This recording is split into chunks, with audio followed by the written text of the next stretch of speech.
I haven't heard of these.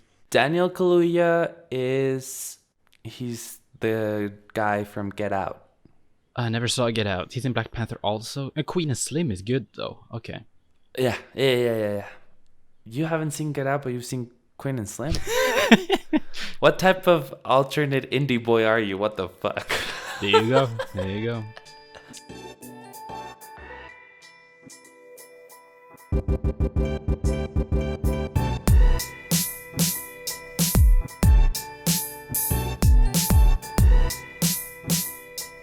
Happy Coronaversary. COVIDversary? No, Coronaversary sounds better. Officially 1 year of indoor staying and little to none movie going. Yeah. This is the Films and Fika podcast where we talk about movies and have a fika, cup of coffee, something to snack on.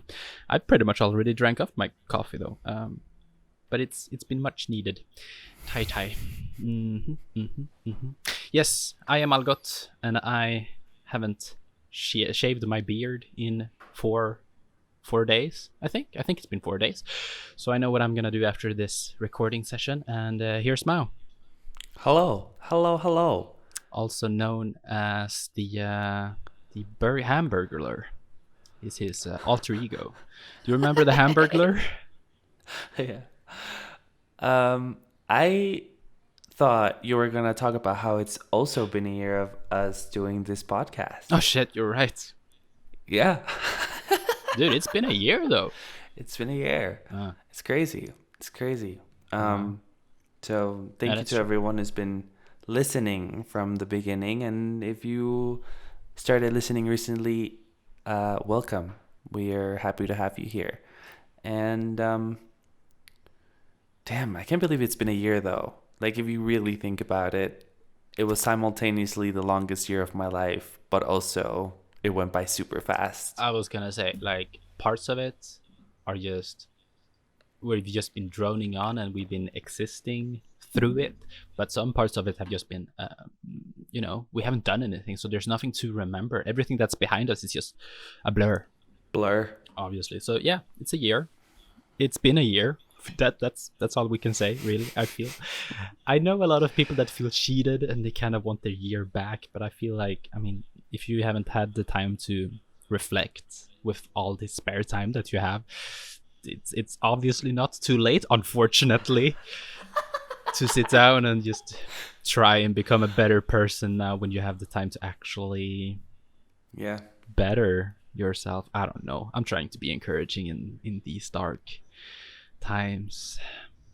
I feel it's about holding on. It's just about holding on. Take it one day at a time. Yeah. And know that you're not the only one who's, struggling. Everyone's struggling. We're all trying to figure out how to adapt to all these things that keep happening.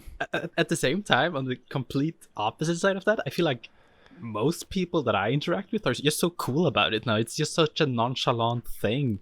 Of course, it's your regular, like, oh yeah, do you know anyone that's gotten the vaccine yet? Oh yeah, the standard conversation, because there's nothing else to talk about. There's no movies that's coming out or whatever. But it's just everyday life now, and it's weird. Mm-hmm. It's weird. It shouldn't be, but it is. It's become. I guess it's only human to adapt in such a way. But it's a little observation of mine. No, and I think it's true, and that's why I feel like. So today, the Academy Award nominees were announced, right? And so I'm watching this announcement, and my dad comes along, and he sits down, and he's looking at the announcement with me, and he comes to the realization that he has not heard about 90% of the movies, right?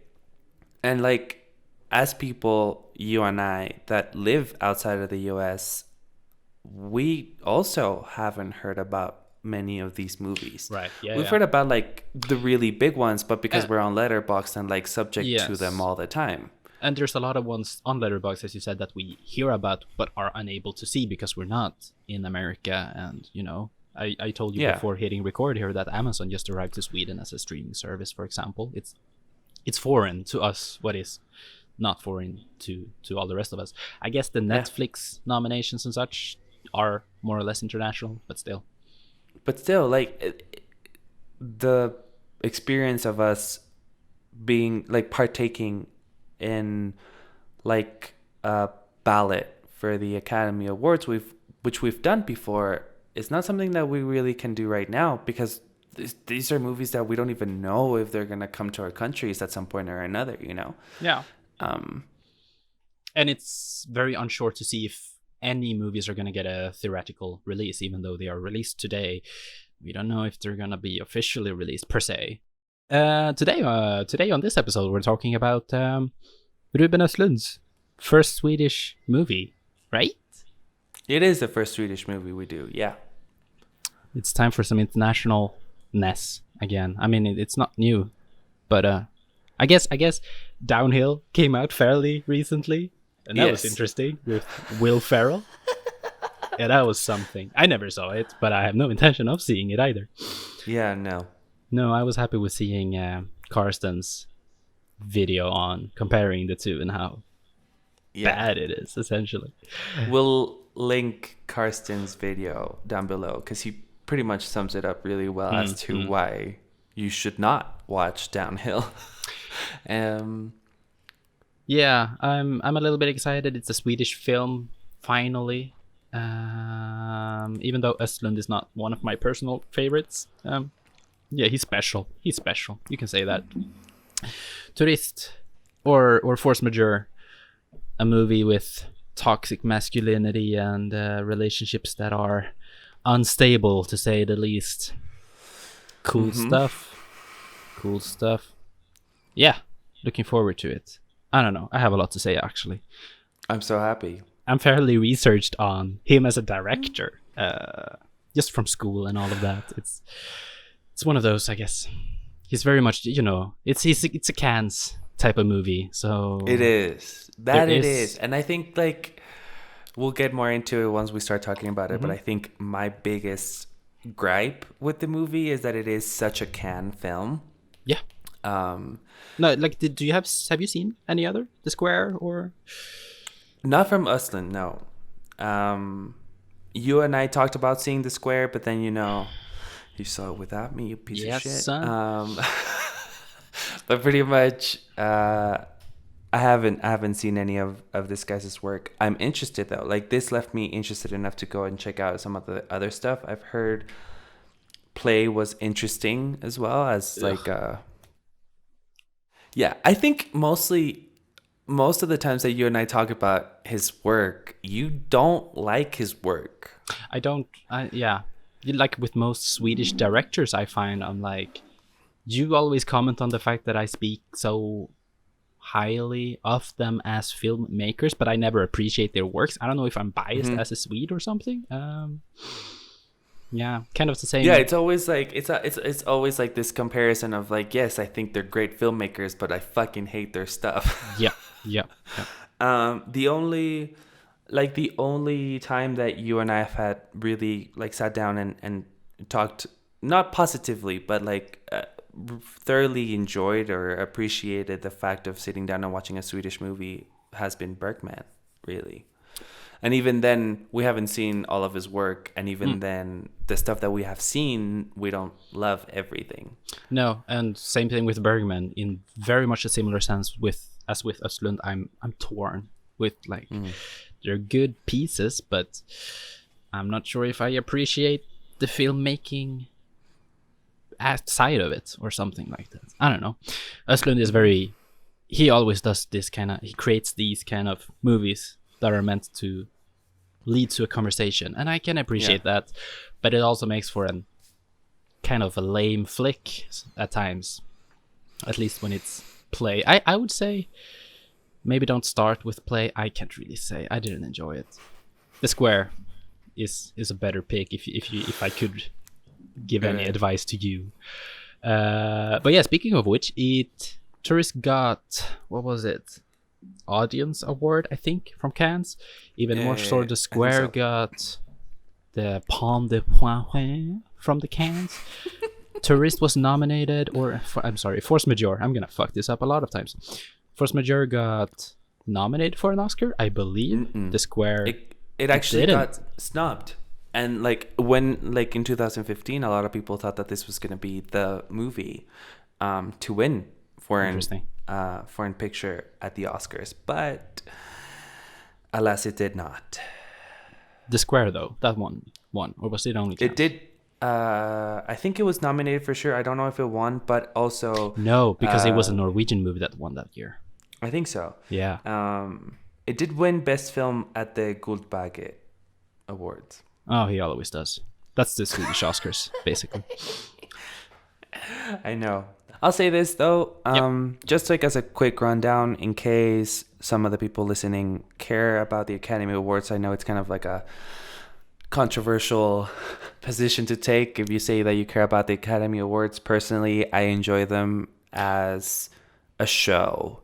I don't think they're like in any sort of way the last word about what movie was the best of the year. I think with movies especially, everything is so personal. Like you can't never put that crown on a movie, you know, and that everyone's happy with it. Personally, I find it interesting to see what's nominated for the international films, as they call it nowadays, and that's pretty much it. I guess cinematography, but it's very uninteresting of a show. But yeah, for sure. Give the basic rundown. Let's go through some of the more interesting ones. Well, I think we can go. We can start with acting categories. Yeah. Okay. So we're gonna go with actor in a leading role. We have Riz Ahmed for Sound of Metal, Chadwick Boseman for Ma Rainey's Black Bottom, Anthony Hopkins for The Father, Gary Oldman for Mank, and Steven Yeun for Minari. I think this category is awesome. I think it has a lot of potential. I think obviously Chadwick Boseman's going to take it. There's really no question about it. But just seeing Riz Ahmed and Steven Yeun get recognized for the amazing work that they did in their individual films, especially Sound of Metal, man. Like Sound of Metal is super good. Do you think Steven would have a shot at it? Dude, I think like if Chadwick wouldn't have been nominated, would Steven be a top pick? I think he would be a top pick for sure, but if I feel if Chadwick wasn't part of the list or wasn't part of the contenders, I think Riz would take it. Riz is a good pick, yeah. Just because Sound of Metal resonated a lot more with people than Minari, because Minari technically hasn't come out yet. For a lot of people, so we'll see. Females, so actress in a leading role, you have Viola Davis for Ma Rainey's Black Bottom, Andra Day for The United States versus Billie Holiday, Vanessa Kirby for Pieces of a Woman, Frances McDormand for No Man's Land, and Carey Mulligan for Promising Young Women. They're all amazing. Mm-hmm. I feel like the Best Actress category, especially the last couple of years, has always been kind of hard because they're all really, really, really good. I want one of the younger actresses to get it. No, I have no idea. Like, I feel like actresses, the same as directors, is always difficult because their previous filmography determines so much. Like, for example, Leo. Yes. We all know, like, objectively, Leo's performance in, what was it called? Wolf of Wall Street. No, he got it for Revenant, wasn't it? Revenant? But he should have gotten it for Wolf of Wall Street. Exactly. But he deserves it because he's done Titanic and all of these things. Yeah. But, so that was an obvious pick, but it wasn't. We all know it wasn't his strongest performance. Much like these ladies here, like they've done a lot of good stuff previously. So I think. Well, here's the thing. From what I understand, and I might be 100% wrong, but from what I remember, Viola Davis and Frances McDormand have both won before. Oh. Deservedly so. I think they both deserved it. I think they're both amazing actresses, and I am sure I haven't seen Nomadland, but I'm sure Frances McDormand is amazing. However, the things that I saw... Promising Young Woman, though? Like... Carey Mulligan in Promising Young Woman is out of this world. Vanessa Kirby in Pieces of a Woman basically carries that movie because the movie itself is Like, it's really sad and very devastating, but it's solely because she's so good in it. And she, like, there's a 30-minute long take sequence where she's basically giving birth. Oh shit. Okay. And it's fucking like, Ouch. it's so intense. It is so like, and she's just so good in it. And then Andra Day is basically the only good thing about the United States versus Billie Holiday, because it's such a messy movie. Like, the script is all over the place and the editing is all over the place, but she's so good. Like, she is so good that you stick around till the end of the movie just because she's so captivating as Billie Holiday. Like, this is the only category where I have seen all of the movies, Right. except for No Man Land, and I'm kind of like excited about this category. Interesting.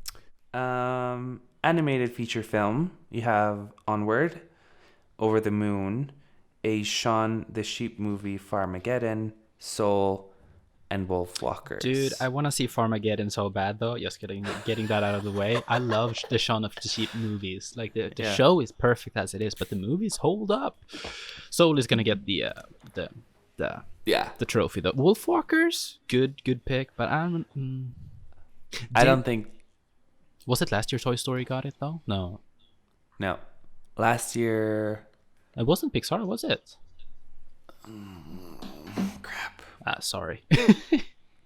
Because it's always interesting because Pixar usually release a movie around the time for the Oscars, and they are always the obvious pick, so it's always controversial. It was Toy Story 4 that one, and that was so deserving.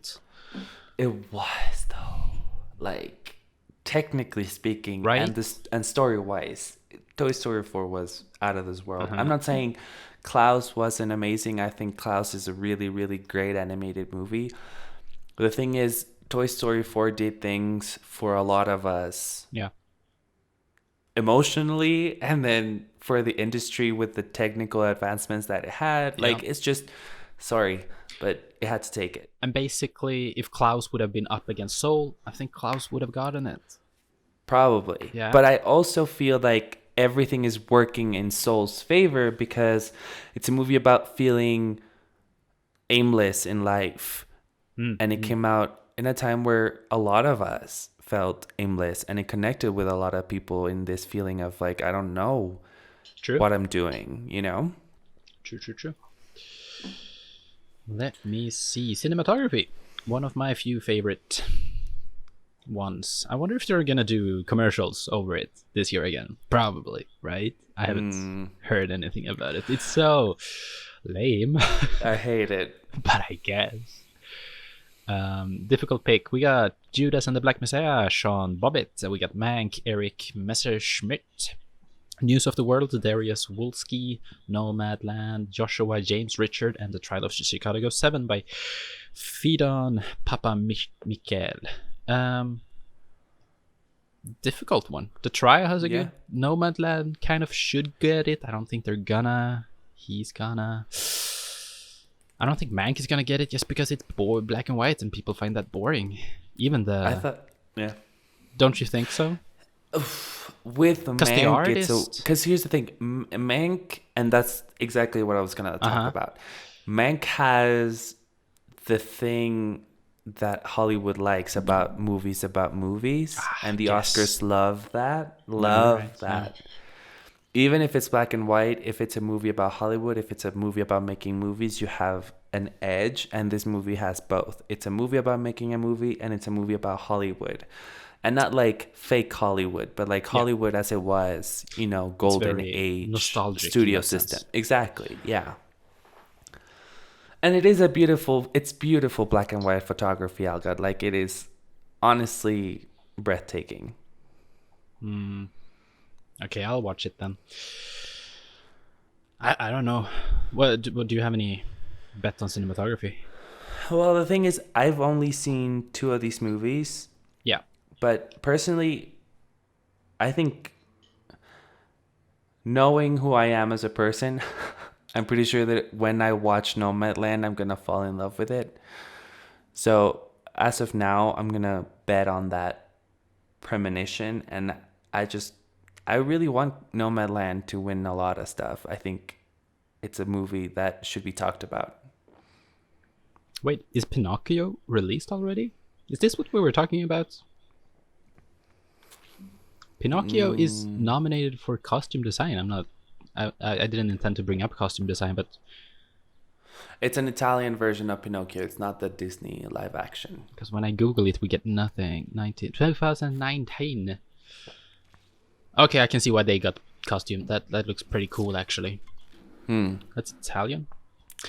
I don't know. I think so. If we want to cover some, we got directing. Oh, that's Yeah. actually fun. We got another round. Thomas Winterberg, Mank, David Fincher, Minari, Lee Isaac Chung, Nomadland by Chloe Chow, Promising Young Woman, Emerald Fennell. You got something to say about that, didn't you? I think it's just cool. Yeah. To see two women nominated for two really good movies. The fact that, you have Thomas and Lee Isaac, even though, again, like I told you before we started recording, I don't think Minari counts as a foreign film. And I'm glad that it didn't get nominated for foreign film because it's an American movie shot in America. Right? Yeah. No, it's not foreign. It's an Arkansas, lol. Yeah. So, Yeah. but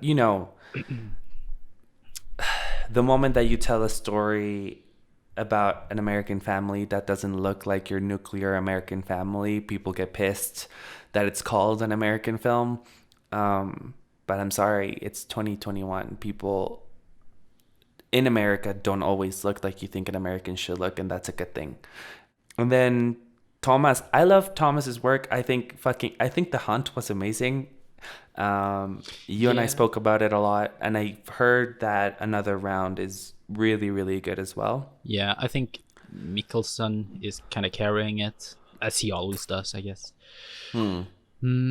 It's difficult, though, if I were to put my money on it. Like, Thomas definitely would deserve it. I don't think Fincher has a shot at all. I don't think so either. It's Fincher, right? Like, I'm happy to see him there. Don't get me wrong. I love Fincher. People who've heard our other episodes know that I think Fincher is a genius, but I don't think it's his year. I don't think Mank is as strong a contender as other films.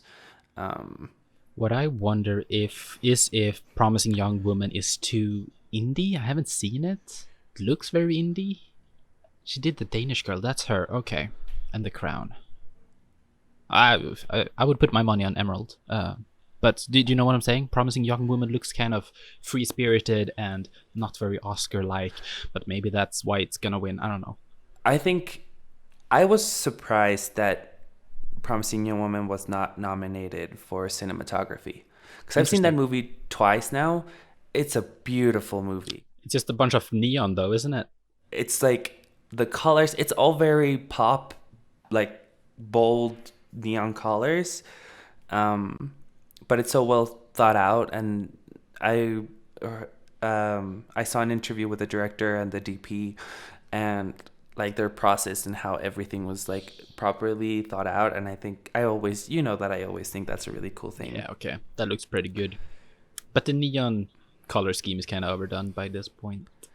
Yes, I agree. But in this case, because it serves a purpose, it feels important, Let me know if you want to cover anything, or if not, I'm gonna scroll down to international. Yeah, go into international, and then we can do the best picture and move on our way. Oh yeah, we got best picture, that one. Again, another round by Thomas. Denmark, Better Days, Hong Kong, Collective, Romania, The Man Who Sold His Skin, Tunisia. Oh, Kyo Wadis Aida, Bosnia and Herzegovina. It's always funny on the Eurovision Song Contest. Not that you're a frequent watcher, but it's coming up, It's always funny I know. hearing people trying to pronounce Bosnia Herzegovina. I heard that a lot of people are sad that the songs that were released for Eurovision last year don't get to compete this year, and last year was canceled. Then those songs just lost their chance. The Sad. guy, the Icelandic band, you know of it. I recommended Yeah. it but about A year ago, which is right? insane. They have a new track coming out, and I need to give it a listen. But I love those guys. Anyways, international nominations, solid picks. They all look amazing. Solid. I've only Yeah. seen Denmark's one, and obviously I'm Scandi, so I have to side with my neighbors and vouch for Denmark. I mean, it's Thomas, you know, he's great. He's great. But I'm only like skimming through it. The Tunisian one, The Man Who Sold His Skin, looks really nice. Collective is an amazing documentary, which is why I think it won't win, because I think it might win best documentary, but Fair. I think it's amazing. I think it's an amazing It's movie. always tough having documentaries being nominated for best pictures and Yeah. whatnot, because it's difficult to compare, Yeah, basically. exactly. In terms of best picture, you get, like, as always, as every year, the best picture nominees are usually the ones that get multiple nominations in the other categories. So you have The Father, you have Judas and the Black Messiah, you have Mank, Minari, No Man's Land, Promising Young Woman, Sound of Metal, and The Trial of Chicago 7. That's quite many. Is that more than usual? The maximum is 10, right? Oh. I think I have no 10 idea. is the max. Okay. But it is more than usual. And it is a wider array of stories. The safe pick, the obvious pick, the one that would have won 4 years ago, is The Trial of Chicago 7, for Yeah. sure. Yeah. I really hope it's not The Trial of the Chicago 7 that wins this year. It's a good movie, man, but it's not movie of the year. I'm sorry. I think it depends on how many wins it's gonna get in other categories. I think it's gonna get best screenplay because it's Aaron Sorkin, and that's how it is. You can't take away from the fact that he's a brilliant screenwriter, but in terms of directing, he's okay. That's why he's not nominated for best director, because it's not his forte yet. I'm not saying he doesn't have talent. I'm not saying he doesn't have potential. I just don't think it's his time to win best picture yet. I'm looking forward to watch the short films. I'm looking forward to see what wins the foreign or international. But yeah, that's the Oscars. Anything to add? No.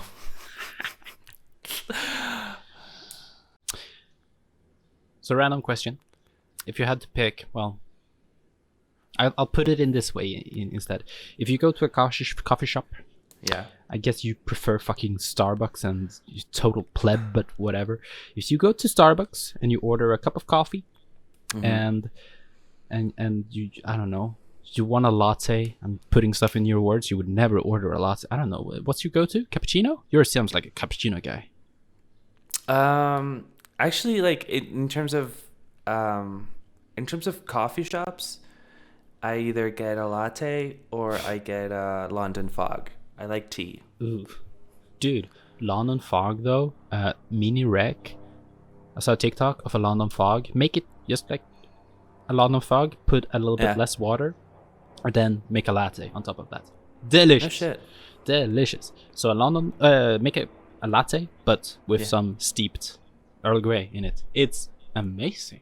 That I sounds love it. delightful. I tried it and I had it like twice that day. You go to the coffee shop and they say, "Oh, we're out of what you call it, cow's milk. Is it okay with another alternative of milk? What do you pick? Are you a soy guy, coconut milk, oats, what else? Almond, probably. Almond? I hate soy milk. I know almond milk is so bad for the environment. Yeah. And a lot of people are gonna, hate the fact that I'm gonna say this, but I feel like when it comes to certain things like that, me not drinking almond milk once is not like, because I don't drink almond milk all the time. Like, it's not my go-to. So me taking almond milk, if they're like, oh, we don't have cow milk, I think it should be fine. I mean, I guess cow milk would be worse. Maybe not. No, actually, like there's studies that have proven that almond milk is worse for the environment. All right. Making your own almond milk is killer, though. Yeah, of course, but that's different. Yeah. I'm more like oat milk in your like brewed coffee and top it off with oat milk. Best thing ever because you get the texture and the taste way better than normal cow's milk. It's regardless always. I have oat milk at home currently, but coconut milk also bad for the environment, but it's sweet and it's nice in your latte. It's difficult to foam up, what you call it, but it's tasty though. I agree. I enjoy coconut too. I guess we are going to get some hate by the soy milk community. That they are very prominent, but it's also a cultural thing. I think, like Probably. Europe, we got more oats, at least up here in the Nordic countries. Almond is not really the main item. It's either soy or oats. I don't like soy. Shelves. I don't like soy anything other than soy sauce. Yeah, soy is creamy and nice though. Like I'm not like a. But it's smooth. Like I don't like veggie burgers that are soy based. I don't like tofu, which is soy based. Like I don't partake. Tofu marinated to a crisp though. Best shit you can get. Marinated tofu and fry it up like a tonkatsu. Best. Everything fried is good though. That's cheating. The tofu is good if it's fried. What you? I mean, like, everything is good if it's fried. Frying stuff is cheating. No, frying shit is great. All right, Rex, did you have something exciting? You sounded. It's exciting. I'm gonna recommend it because it spoke to me, and I feel like recommendations should be somewhat, personal in that way. Oof. You and I have spoken about this film before, and we've tried to see it, and we have it in our radar, and it's been in our radar for a while. But I finally decided to sit down and actually watch it. My recommendation for the week is a movie called Columbus. Mm-hmm. And it came out in 2017. It's directed by Kogonada, and it is so beautiful. If you can go into it without really knowing and without expecting anything, I think it's best. It's a very slice of life type of movie. So if you don't like slice of life movies, probably this is not going to be for you. But if it's something that you enjoy, and if you enjoy coming of age projects like I do, I think this movie will hit home. Especially for people in our generation. Algat, you and I have spoken about this previously on the podcast, where it's like, because of the pandemic, we all managed to quote unquote press pause on our lives, but that didn't help a lot at first, because it just made us feel like there was no point, and like we didn't have a direction, like there was no real meaning behind what we wanted to do. And also we're constantly thinking about passion, and people keep saying, follow your passion. If you follow your passion, you're never going to work a day in your life. All these like very romantic ideas about passion and your love for your work. And this movie touches on a lot of that stuff, and I really liked it. I think it's really good. It stars John Cho, Haley Lou Richardson, and Michelle Forbes. And I think it was really beautiful. It's a slow burn. It's a slice of life. And it's fucking, the cinematography, Algat, is insane. So yeah, that's my recommendation for the week. What do you have for us, Algat? I have nothing too exciting, because this past week haven't been too exciting. It's been a very slow week, and but I have watched quite a few movies. Quite a few, 2 at least, for the first time Shoot Me, but I saw When Harry Met Sally for the first time. Oh my God, you hadn't seen that? I hadn't seen that. I also saw Shoot Me twice. Shoot Me Again. So yeah, twice. Napoleon Dynamite for the first time. I think that movie's overrated. I think you're wrong. I saw it twice. Or I mean, I saw it with the director's commentary the second time around. Hilarious. I mean, the director's commentary is just what you think. It's just the director, the actor, and the producer sitting down, just talking. Essentially, it's the director who's... I think he grew up in Illinois. Is that how you pronounce it? Illinois. Yeah, Illinois. Half of the movie is just based on true stories from his childhood. Like for the best part of the commentary track is there's the scene when Napoleon is at the bus stop and there's a farmer about to put down a cow. The bus drives up just to the bus stop and the farmer shoots the cow, and there's the kids inside of the bus are completely traumatized, just screaming. And scene based on a true story that actually happened in his childhood. Yeah. Yeah, surprising. Well, good movies. It's just been one of those weeks when I've been in the need of some escapism, I guess. Yeah, for sure. But I'm actually gonna recommend a video game. I'm not sure if we've done that before. Cool. I think you did it once. Might have. What would that be? Never mind. Or maybe we just spoke about The Last of Us. Probably. Never mind. Go ahead. I'm gonna recommend They Are Billions. It's an RTS game, but not really though. It's not. I mean, I would more compare it to like Civ 5 or something rather than StarCraft. But it's very much bird's eye view. You control your soldiers. Maybe Age of Empires is a better comparison to it. Okay. But it's you building a settlement, or actually steampunk, which is very cool. Building a settlement, a community, and trying to protect it from zombies attacking. Building up for waves of zombies until you can't hold it anymore and your entire colony is destroyed, eaten up by zombies. That's the concept, basically. Extremely hard, and it's not very, what do you call it? It's not easy on you, and you have to learn the ropes and get better at it, simply. Which I usually don't enjoy, but this one has a... I'm not very competitive, you know this. Yeah. And it's like you learn by your mistake, and it's very ruthless in that sense. But I enjoy it. I still, even though it takes an hour for you to build your settlement, and then you ultimately get destroyed and mauled over by zombies, you still have the drive to continue and try again and change up the strategy. Maybe you will wall off this area slightly different instead. So that's what I can recommend, actually. They Are Billions. I think, honestly looks really, really cool. Right? It just aesthetic. It's very appealing.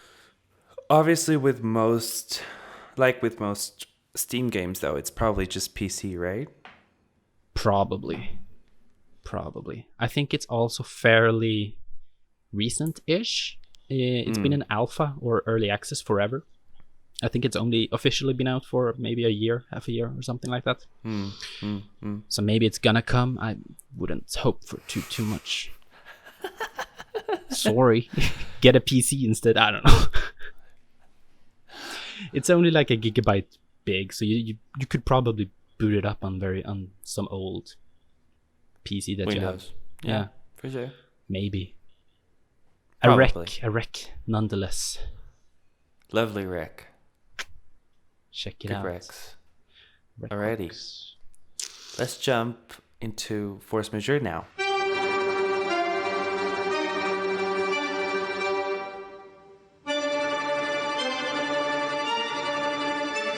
Force Majeure was released in 2014. It's directed by Ruben Östlund. Yes. It's a movie in Swedish, so it is a foreign film. And the synopsis is as follows. While holidaying in the French Alps, a Swedish family deals with acts of cowardness as an avalanche breaks out. It stars Johannes Bakunke. Oh, whoa. Oh, that's not even a Swedish name. I can't translate that. Cool. Lisa Loven Kongsley, Clara Wettergren, and Vincent Wettergren. Oh, they're siblings. That's cool. Christopher Hivju and Fanny Metelius. And it was written and directed by, as Algat said, Ruben Östlund. You're doing great. Yeah. Quickie, non-spoilery review. 5 minutes. Would you recommend this movie, Algat? It's my... I think... Oof, have I seen all of his? No, there's something I'm missing. I've seen the majority of Östlund's. It's my favorite out of all of them. Okay. Personally. Mm-hmm. I think The Square is a solid choice if you want to get into Östlund. But to me, I would recommend First Majeure, personally, more. If you have a similar taste to mine. To get started with him as a director, for sure. So a recommendation in that sense, yes. But if you're not a person that usually enjoys slow burns, slightly more artistic, slightly more existential type of movies, it's not for you, really. It's one of those Cannes films. That's the best way to put it. It's a Cannes film. Yeah, it for sure is. And I think... in pretty much the same vein, I think if you are the type of person who knows you enjoy this type of film, you'll definitely enjoy it. There's a lot to like from it. It's also an interesting entry point into foreign film because I don't feel it's as extreme as Tarkovsky, for sure. But I also feel there's other directors who might be a better entryway into this type of filmmaking. That's just me. So check it out if you are interested. If you like this type of film, because it is definitely a slow burn. It is definitely, it's, if you've seen Downhill and you're interested in checking out the source material, ask yourself, did I enjoy Downhill? Because if you did, stay away from this. But if you didn't, maybe give this a chance. I think that's the perfect way to put it. For sure. Because from what we've heard about Downhill is so... American? Opposite? Yeah. You didn't want to say it. It's so in contrast with everything that Östlund is. Like, he has a weird, offbeat sense of humor. Yeah. There's, long, drawn-out shots and scenes that normally in American Western cinema would be snappier or bigger or more dramatic. And everything here is very nuanced, very controlled, except for one little scene towards the end, and we'll talk about it more in the spoiler. Yeah. But yeah, I think it's pretty straightforward. I think we can jump into the spoilery section now. Everything in the movie takes place in a week, and we follow the family in their week-long vacation in the Alps. And the one thing that triggers everything is this controlled avalanche, and what happens when something that you think is controlled. Something that I do enjoy actually is the lead up to that. Of course, it takes place very early in the movie, but you get an almost dare I say it, Kubrickian for sure introduction to it with the especially with the classical music and these shots of do they call them snowplows? Pists? Yeah, snowplows. Snowplows. Well, basically the snowplow is the thing that goes and flattens everything. Which, okay, I had heard about controlled avalanches in theory, as in concept. Yeah. But I didn't know they were that common. And I think it's just because, the Alps has way more snow than the places that I've been going to ski. Oh, okay. But this got me excited to actually go to the Alps and go skiing. It looks beautiful. It looks so cool. And the idea of a controlled avalanche, I think, is a very interesting concept. And from what I understand, he got the idea for the movie based on a YouTube video that he saw where the exact same thing happens, where it's like the person with the camera is taking a video of this controlled avalanche, and then it looks like it's gonna hit everyone, and then everyone like runs away scared, and then nothing happens, and so they come back, and you can feel that it's like uncomfortable for everyone to have been so scared, you know. And I feel like it's an iconic scene, ain't it? At least I've seen it many times before, outside of context. But it's your typical, you know, static shot, long drawn scene taking place, and we hear, of course, the dialogue is very much, even though they are several meters away from the camera, the dialogue is just right there with you. And we see the building tension and panic that builds extremely quickly, of course, as the snowfall approaches.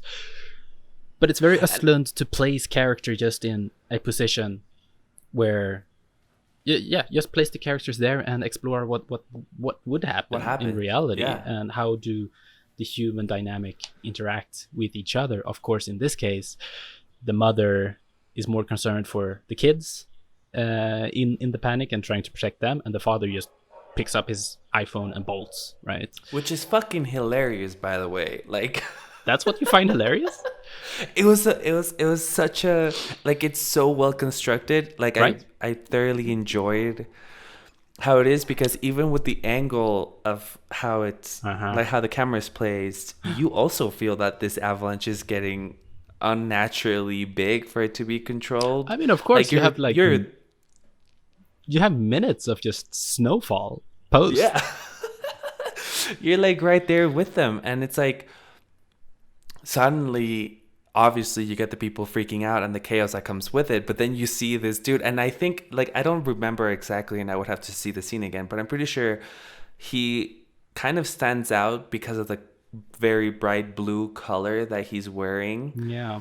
So you just see how he basically fucking just bolts and tramples over someone else to get away from it. And this is where me living in a country that's so close to America and how that affects my brain comes in, because I didn't necessarily know what the movie was about. And then, you know, you see the dad just like bolt, and I'm like, I was taken aback by it, because you don't expect it to go that way, right? Like, if this was shot in America and this was like a normal, straightforward movie, he would have like picked up like his kids, and he would, like, you would have a hero shot of him carrying his kids out of like the snow, and, you know, like, there's a different expectation from Western, like, North American cinema. Well, the expectation stays the same, doesn't it? And that's where the entire conversation sparks from, is the expectation is not what happened in reality. Which I think is brilliant, by the way. Because I feel everyone would like to be, you know, sure that they would, you know, that they would hero up. You know, everyone likes to think that they would be able to take a bullet for someone and, like, give their life for someone, or sacrifice everything for someone that they love. But no one can really know how you're going to react until you're, like, faced with that. Exactly. In that moment. Just as the discussion follows later on, is like, you don't really know until you're there. And do you act fight or flight mode? Do you fight or flight? In this case, he definitely fought. What's the... Flew. Well, yeah. That sounds very accurate to me, what you just put there, because I obviously knew the entire tonality and theme rather of the film. So I've seen the scene before. I've seen many scenes before, so I kind of knew what to expect, and even more so knew what it would lead to. So naturally we would have different entry points on that. And I think what's really interesting to me is, especially looking at the trailer for Downhill, is if you're going to make a remake of something, and we won't talk about Downhill much because we haven't seen it and we're not making an episode on it, but I want to talk about it for a second, because I feel if you're going to make a remake, you need to understand what makes the movie work. And I feel a big part of why the movie works and why the movie is what it is the tone. And the tone is so specific, right? It's like this weird... It is very close to like reality, but there's sections of the movie where you can feel like there's a little bit of like a fabricated humor and fabricated cringiness. Yeah. Mm-hmm. And it's a very it's very well blended in the sense of like, yes, I am thoroughly uncomfortable that I have to sit through this. Like when they're having lunch or dinner with their friends right after it happens, and Eva jokes about it, and she's like, yeah, no, like Thomas fucking bolted and ran away, and she starts laughing, and Thomas is like, no, I didn't. Yeah. The way that it's constructed and edited, that whole scene, you feel like you're their friend, and you're in this uncomfortable situation of like, you don't want to side with either of them, because you can feel like the subtext and the nuance of like, this means something to both of them, and if I take a side, that could be detrimental to me.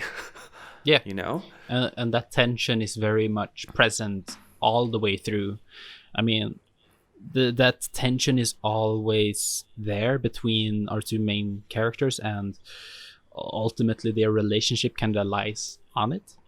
Mm-hmm. But it's you're very true, and that's something that Östlund just does perfectly, is that cringiness, as you described it as. And yeah, just puts you in that spot, and it kind of puts you in a place where you kind of want to side with someone or something, and kind of, you might not look inwards at first, but definitely after the movie ends, I think you're reflecting on it way more, and that's something that I appreciate a lot about him. But I think even more so the second, I guess after the first dinner, they have a conversation and come to terms with things and find a neutral ground. They kind of like meet, what do you call it? They meet on the halfway. Yeah. And then they have a dinner again, this time with our beautiful Norwegian, what's the show? Game of Thrones. Dude. So we have Mats, Christopher Hivy. Mats and Fanny, right? Fanny. Yeah, that couple. Which, by the way, like, did that relationship add anything to the story? I feel like there's a few things here and there. It feels a little bit too done. That's kind of where I was getting at with, like, his way of telling stories work great in short format. But I would be perfectly fine with that entire relationship of Mats and whatever. I'm not sure if that added anything to it necessarily. There's a lot of things that could have been chopped out. And like, if you think about it, because I read up on the movie a little bit, and Östlund talks about how the original cut of the movie was 3 hours long, and I'm like, it's a good thing that you didn't leave it as that, because it really feels long. And you know, it could also be like a mood thing. Like when I saw the movie, I had a really long day, because I'm the last person to say, oh, this movie's too long, or oh, this movie felt too long to me, but this actually felt too long to me. And I feel it's because there's a lot, and like, I'm conflicted, because on the one hand, I really, really, really like the nuance and the small details of the movie that come with the fact that it's such a drawn out experience. But also at the same time, I'm like, I get why there's this whole thing with the shirtless dudes in the nightclub. Yeah. But at the same time, it's like, I get why it's there, but I don't know if it really brought anything to the table. I feel like that scene specifically, just to pick it apart quickly, is that was too in your face. If you ask me, that's exactly. The entire scene just goes on. It's just like men being men. It was like so in your face. Like, I mean, we get it. Go on. Yeah, and another scene that I feel was like why is it here? It's like when him and Mats are sitting down after they went skiing, and the whole bit with the girls was like, oh, my friend wanted me to tell you that you're the most attractive dude in the bar. And then she Oh yeah, comes back and she's like, oh, he meant someone else. And you're yeah. like, I don't I don't see the point behind them. Right? No, The other stuff, like, the there is some subtext there later in the movie. We find out that he has been unfaithful before. yes, so there's subtext to it, but yes, no, the scene is kind of redundant in a way. I feel I'm not sure yeah. if I agree with you that it felt like the movie was too long, but there are definitely scenes like the scenes are a good length the way they are, and they are Yeah. playing out just like they would in reality. They're not fast forwarded in any way, which is good. But there are certain scenes that just don't feel like they add anything. That I agree. don't really belong. Like for me, and that's why I'm torn, because on the one hand, it's like, okay, it could be a shorter film, but on the other hand, I understand that because these scenes play out the way that they do, the movie has the weight that it does. Like Yeah. it's hard for me to be like, oh, it would have been better if it had been a shorter movie, when in reality, I don't know that, because at the end of the day, I didn't see a shorter movie, and I enjoyed the product that it is as of now. Yeah. And because it's very well thought out in the details, Yeah. it just feels very real to the experience of a lot of people. What I really appreciate with the toxic masculinity that is, and him not being able to talk about his feelings at first, or suppressing them himself. Yeah, you just like they set it up in a very nice way that they're not approaching it directly with that conversation. Rather, it's just the expectations that come from every part of, I believe, every character from their specific angle. To me, it's really very, very interesting to see the dynamic between the wife and the husband and the kids, even more so. Like the kids seeing their father and their expectations of him as a father figure starting to break down and show more and more emotion, even though it's not voluntarily. So Yeah. Which I think is like such an interesting angle to right. approach things from, right? Because it's hard.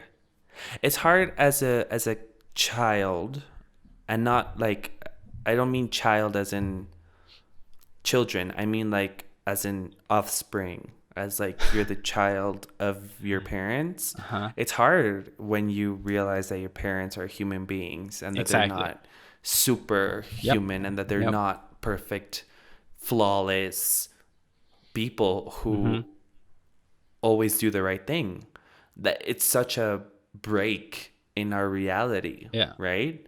Because I mean, there's one thing of the little kid Harry, especially, and the fear of his parents divorcing and all of that. That's one thing. But the scene specifically after, like, I guess it's during Thomas's big breakdown, and after they enter the hotel room again, and we just see the kids approaching the two parents, Thomas being in complete misery on the floor, and the expectation of him not showing emotion, and now he's in complete distraught. He's completely distraught, while the mother is not comforting him, and it's just completely breaking all of the the way that the kids would perceive or expect their parents to be superhumans, and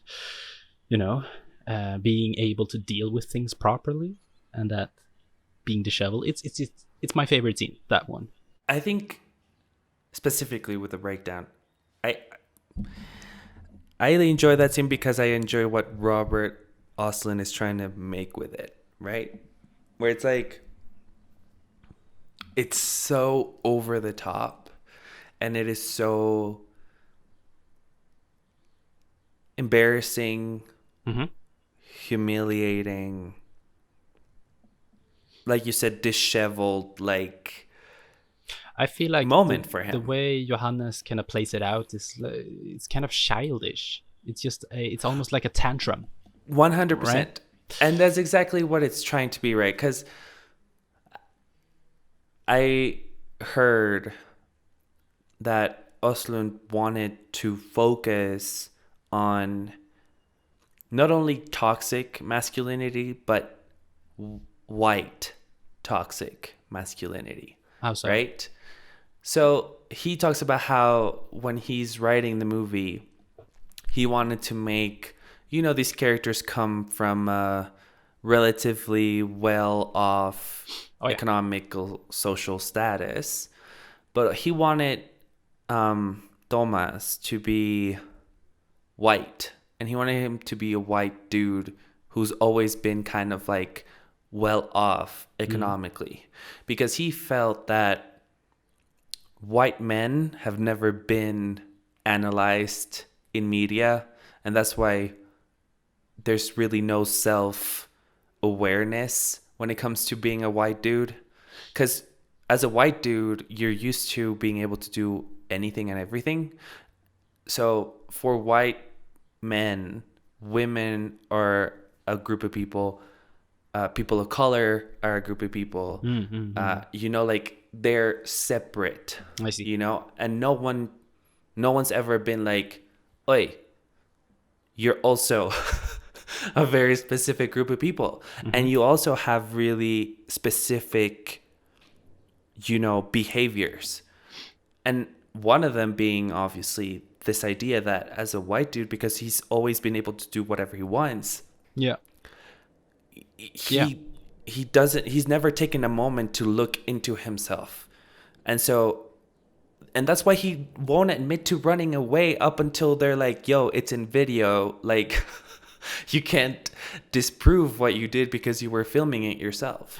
And even then he's like, "I mean, I can see how it looks like I run away." And I'm like, "Looks like, buddy, you almost fucking tackled another person to get away from this." Nah, man, he's dying on that hill. Because of course you would. If you put yourself up so high up on that hill, then better off dying on it. I don't know. Especially in front of your friends and everything. It's such a frictionful dynamic with your wife not supporting you a single, or I mean, she's fully in the right of confronting him about it, but she picks an interesting time to do so. I feel she picks that time because he won't talk about his emotions, right? So she was expecting him to like come to her and talk to her about it, but she also didn't expect that from him. And I feel that's why she waited until they were having dinner with their friends to bring it up. She was like, "Okay, if you're not going to bring it up, I'm going to bring it up in front of other people." Because I think by that point in the movie, she's pretty much frustrated at the fact that he won't admit, like he won't bring it up himself. So she's like, "Okay, he won't bring it up. I'm going to like actively humiliate him." Because she does humiliate him in the sense of like, and doesn't really back down with that. When they should have like spoken about it together. What I find interesting with that scene is the interaction between the two men, Thomas and Mats, who presumably are close friends, and how Mats approaches it very, very objectively and doesn't really want to cut any borders or anything, and it's treading a thin line between the two, but trying to turn Ebba around and see it from Thomas's side, but yet sees Ebba's side completely and is essentially won over by it. It's an interesting dynamic there, I find. And then obviously the following scenes between the two men of dealing with their emotions in a very masculine way and destructively so. Yeah. I think here's what I enjoy about that scene. is that Matt's is also another white dude, Yeah. right? So, And he's also very well off and all of that. Yeah. because the thing is, like, I don't think he sees Thomas's side of it. He wants to be there for his friend, Yeah. in solidarity. Mm-hmm. But I think in his head, he's also like, did you actually run away, bro? Like, what's the matter with you, right? Yeah. But he doesn't want to, like, get into a thing with Thomas, but he also probably is more on the side of Eba. But what I think is, like, really telling about the scene is that instead of, understanding that for Eba, this moment of quote unquote weakness from her husband meant, that she feels there's a danger to her children, he tries to play it off as like, nah, like, he's a dude, like, he would never, like, he was trying to, Mm-hmm. like, he was thinking ahead, he is so. And that's why when they leave and Fanny is like, you would have done the same thing. Yeah. I fucking love that. Because it's true. Like, he wasn't, he never turned to Thomas and tried to find a middle ground with both of them of like, hey, this is the middle ground. He only said it was an instinct and something to, be compassionate about when he was talking to Eba. But when Thomas is there, he's like, nah, man, like, what he was trying to do is, like, he was thinking ahead of, I need to escape so that I can come back and, like, save my family from the avalanche. And I'm like, but you don't think that, though. You don't. You just don't want to fuck over your buddy, which I guess talks about loyalty, but I feel it's more of that toxic masculinity, Yeah. Exactly. But it goes hand in hand, doesn't it? Like standing up for your bro and. No. Like. Yeah. No, you're probably right, especially when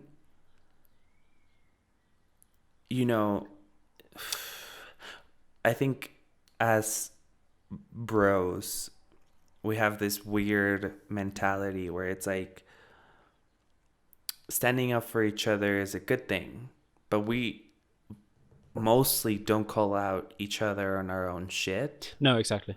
And that's and I feel that's where the disconnect happens. Like, sure, you should stand up for your bro in the sense of, like, if there's something worth standing up for, but if you're gonna do that, then also call each other out on your shit. Mm-hmm. Like, because if you want to be completely transparent about it, Mats probably knows that Thomas had been unfaithful in his marriage before, right? But still, when they're at the après, like at the après ski, he's like in no moment he's like, dude, you're married.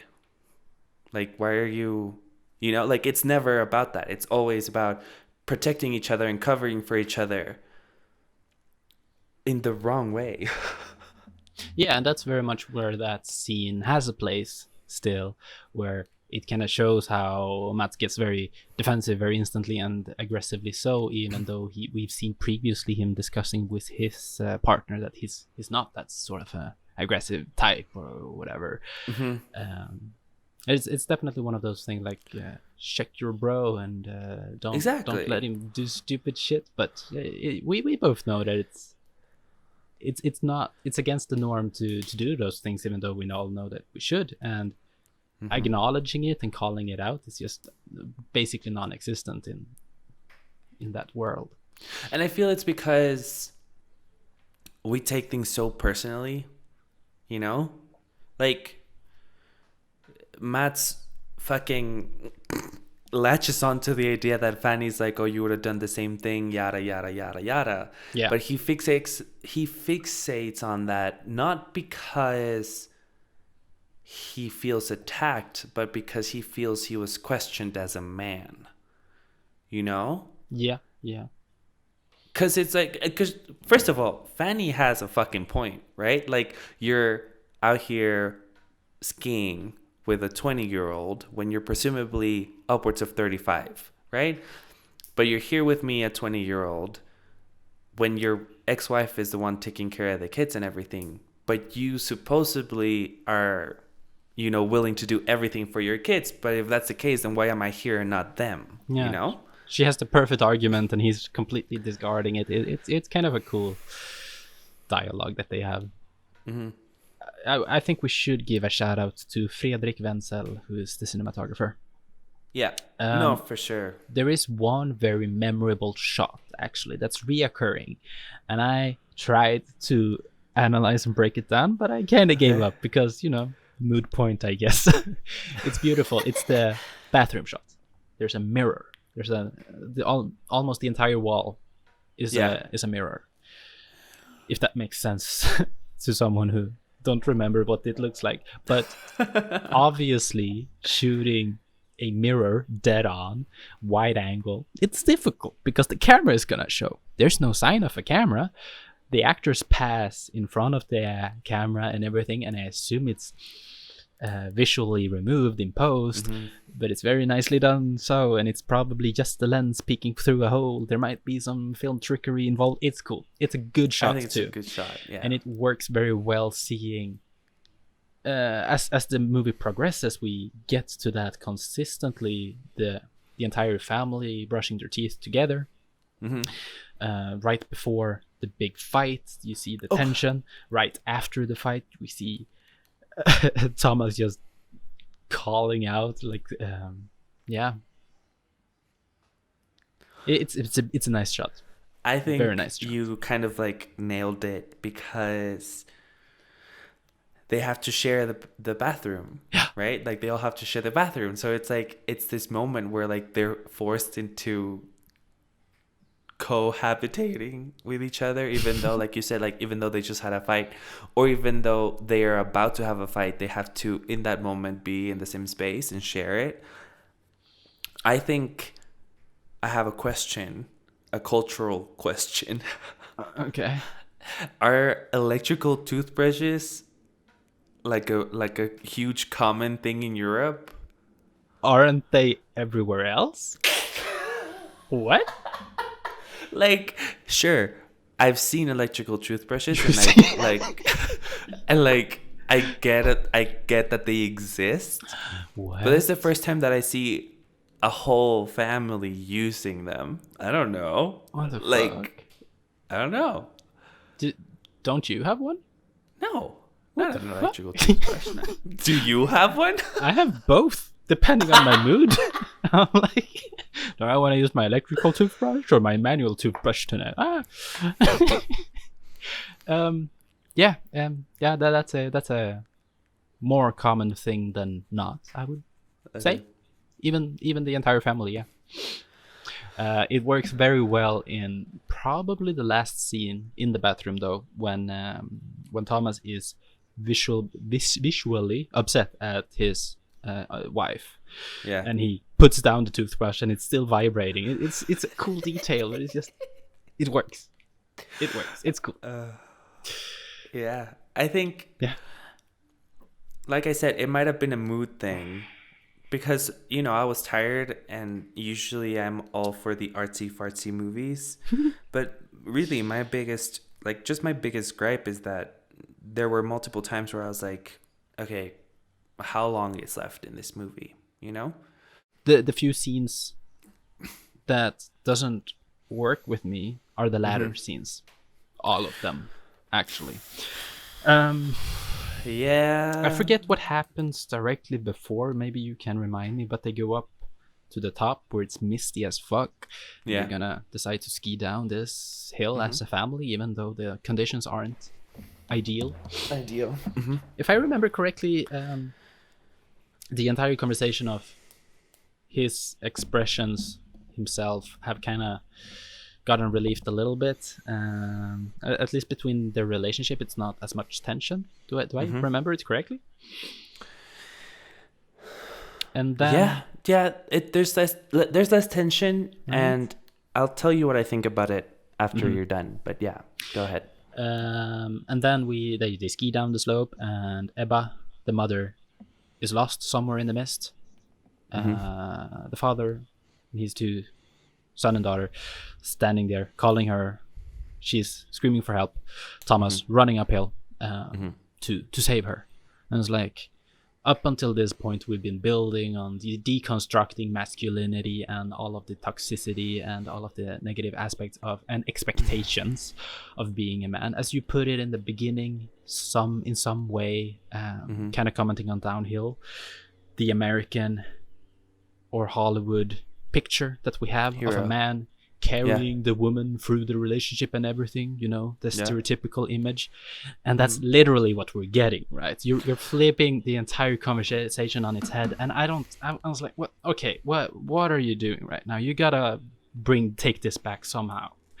And I guess you kind of get it with Ebba then removing herself from his grasp a bit, but it's just a weird dynamic there. I didn't understand what really happened there. I think it was planned. I think it was planned by both of them, because you and I and Ruben Östlund and any amount of people can talk about deconstructing expectations and you know, getting rid of toxic masculinity. Unfortunately, it's not you know, it's not an overnight process. And you know, because of everything that had been happening on the trip, the kids needed to regain faith in their parents' relationship and in their father's ability to take care of them, right? So I 100% believe that they both planned this situation out. Like, hey, the weather's messed up. We're going to play it out as like, I'm the man leading us out of the bad weather.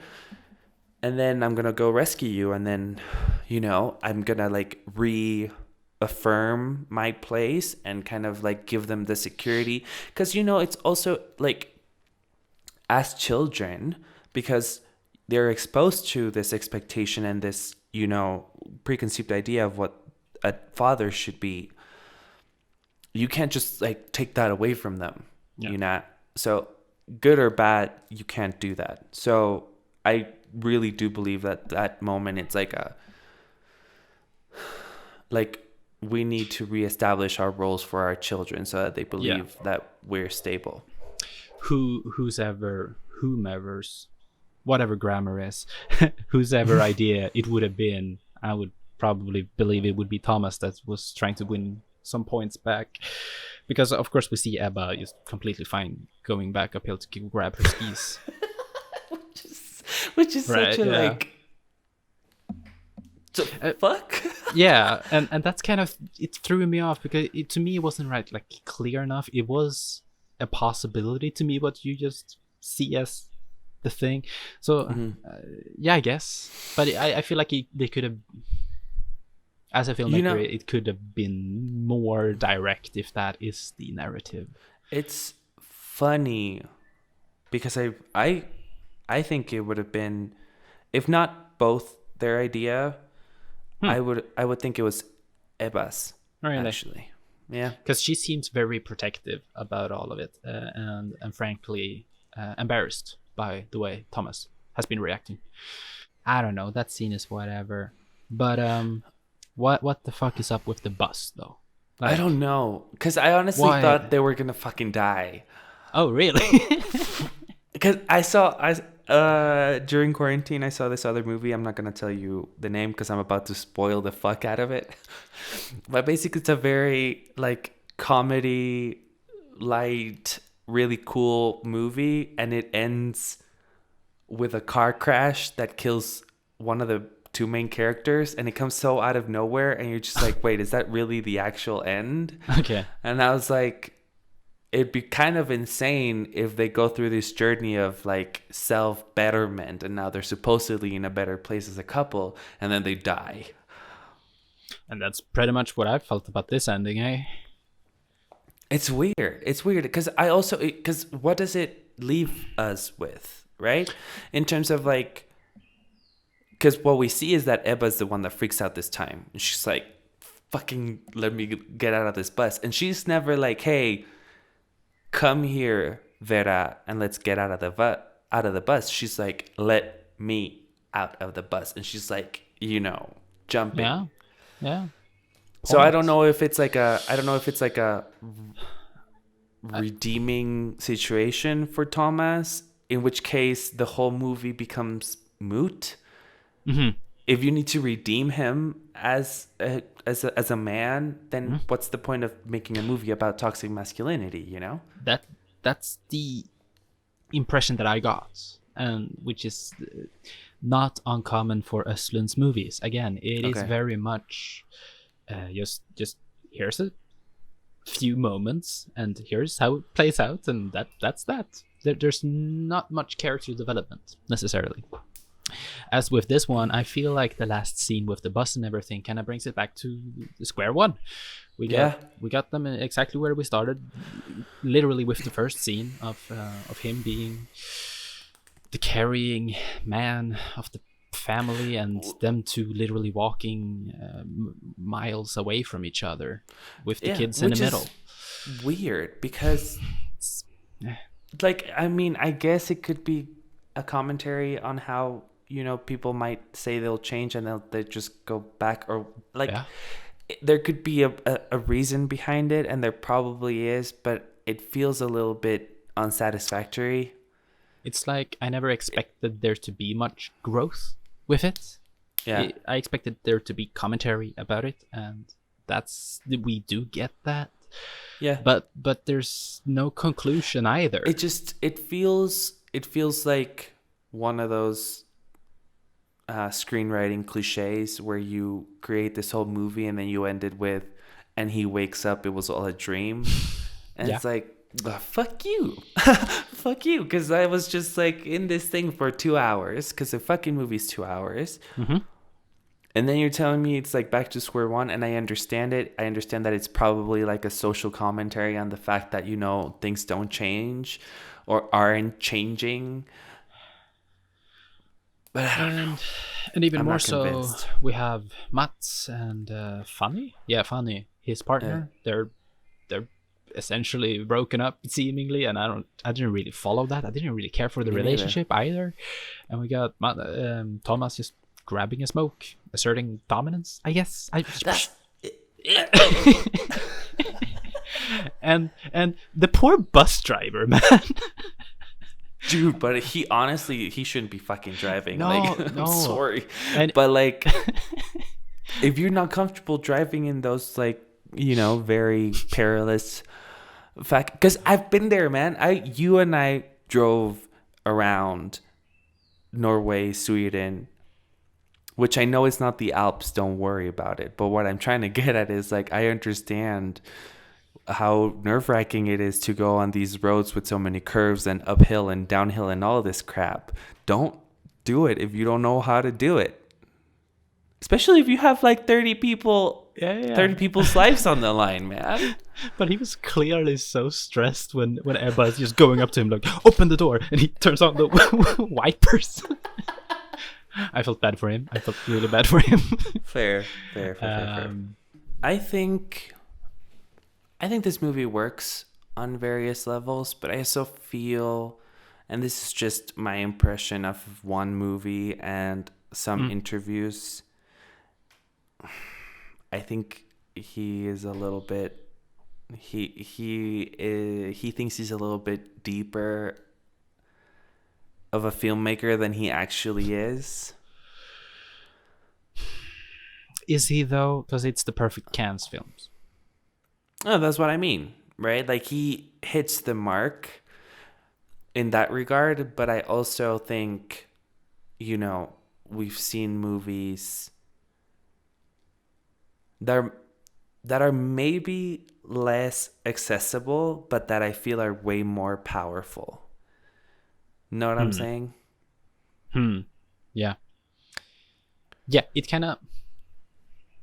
has the themes head on. The tonality of the movie works, but just the commentary. I feel like what my gripe with him as a director, as a filmmaker, usually is that he is treading on a thin-ish line and Never risk. makes up his mind. No, more like that he's trying to have a standpoint on something and kind of trips over on one side and misses the point with that. I'm not sure if that makes sense necessarily with that metaphor, but yeah, well, I think it just comes back to what you were saying about the ending, right? Like, I think he'd been doing such a good job at navigating us through the themes and these characters, and then it's like a weird way of ending it. I like to I don't know. think that he has good intentions, better intentions, but that he's not always too confident in the way to approach it. Fair. Basically. Fair. Yeah, I'm torn with him as a filmmaker. It's a constant issue, but I must say it's out of the ones that I've seen, it's my top favorite. Yeah. Honestly, but that's probably because of the theme and more, closer to me, and at least more relatable. Not that I've ever gone through a divorce in any way or shape or form, but no, but toxic masculinity and societal societal expectations of what it means to be a man. Those are topics that you and I've talked about since we met each other, you know? Mm-hmm. So I can totally understand why this resonates. And it is going to be interesting to see his next movie. Did you remember the title? Triangle of Sadness. Yes. No, honestly, it is going to be, I think it's going to be more along the lines of the square and like, what is art? But more like, what is fashion? And is there bad fashion, good fashion? And which because of TikTok, I've been getting really into how fucked up fashion is for women. Maybe not fashion, but clothing as an industry, and how, you know, it's really fucked up. And that is 100% what he is commenting on with this new piece coming out. Apparently, and don't quote me, but from what I understand, and like this might be like a tinfoil hat conspiracy moment, but from what I understand, it's part of like a big plan to have women pants not have pockets so that they need purses. Oh, which is fucking diabolical. Like, it's diabolical. What the fuck? Yeah. No, if there's something that doesn't directly affect me in any way, shape, or form, but I'm very passionate about, it's the fact that fake pockets are so common. I hate them. They don't make sense in an objective sense, emotional sense. They're stupid. Yeah. And I've never interacted with fake pockets. Yeah. Ratings, Algot. Ratings. I'm looking at my previous history with the guy, and I apparently gave the square 1 star. Yikes! I'm gonna do him better. I should rewatch the square. I feel I'm gonna have to give Force Majeure Tourist 2.5 out of 5. Holy shit! I thought you enjoyed it more. Oh, I don't know. It's a good average. It's in the middle. 2.5 is not average. 2.5 is like less than mediocre. Mediocre is less than half. 2.5 is literally half. Yeah. You're just looking at it like aesthetically with the. No, not aesthetically. I'm just saying, if you think a movie's mediocre, you usually give it like a 6 out of 10, which would be a 3 out of 5. A 6 out of 10 is not mediocre. What the fuck? Yes, it is. A 2 star out of 5 is mediocre. Yeah. Okay, 2.5. Okay, all right.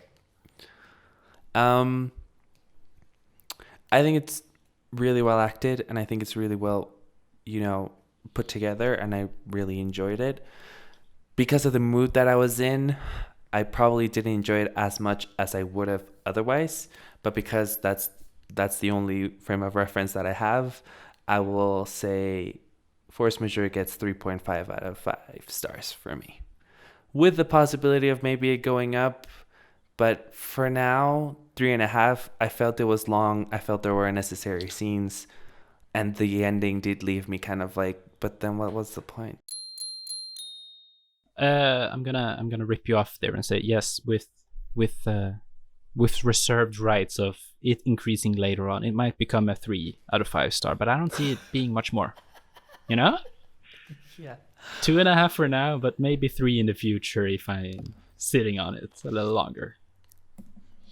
It usually is that way, to be fair, with these kind of films that like when you reflect on them more, it but still, it's not my type, and it sucks because he's definitely the biggest Swedish film director right now, or filmmaker even. Yeah. I think we should watch a Mexican film next. Yes. Yes. Or at least Mexican directed. I only know of Mexican Americans, I guess. I honestly feel that because you like Reservoir Dogs, you might enjoy another movie that's called... I don't know the English title, but it's called Amores Perros. Amores Perros. And Perros means... Amores Perros. It's like the Literally, literal translation would be like dog, love. Okay. But it's more of like in context, it's more of like messed up love, like messed up relation. It's like, it's weird. I'll send you the link, but it's kind of it's from the guy who did The Revenant and who did Birdman. Cool. No, he dude, that sounds like a good one. One of his earlier ones then, yeah? I think it's his first one, actually. Cool. He's great, whatever his name is. Iñárritu. There's definitely a lot of Latin movies that I am completely oblivious to, but there's a lot of them that I have seen that really resonate with me. I knew that Chile has a very cool film industry and filmography and stuff, for example. For sure. So there's some cool stuff. We'll look into it. All right. Well, my cup of coffee is completely drained. Oh, no, actually, there's some cold coffee. I'll call my sister. Yes, please do, because I'm not having that. So, yeah, well, this fucks everything up. My cup of coffee is not over, but this episode of this podcast is. So why don't you hit them with the socials, Mau? Alrighty, yo. If you made it this far into the episode, thank you so much for sticking with us. We hope you've enjoyed our conversation. If you did, let people know, man. Share it, like it, subscribe. We're pretty much everywhere you can listen to podcasts, from Spotify to Google to Overcast. We also have a YouTube version of this podcast, which we put a lot of work onto. We put like trailers, and it's a nice little production. You should check it out. And we're also on Letterboxd. Our handles are somewhere on the screen or the show notes. And we're here every other Thursday with a different movie. Nu har du satt din sista potatis, Mau.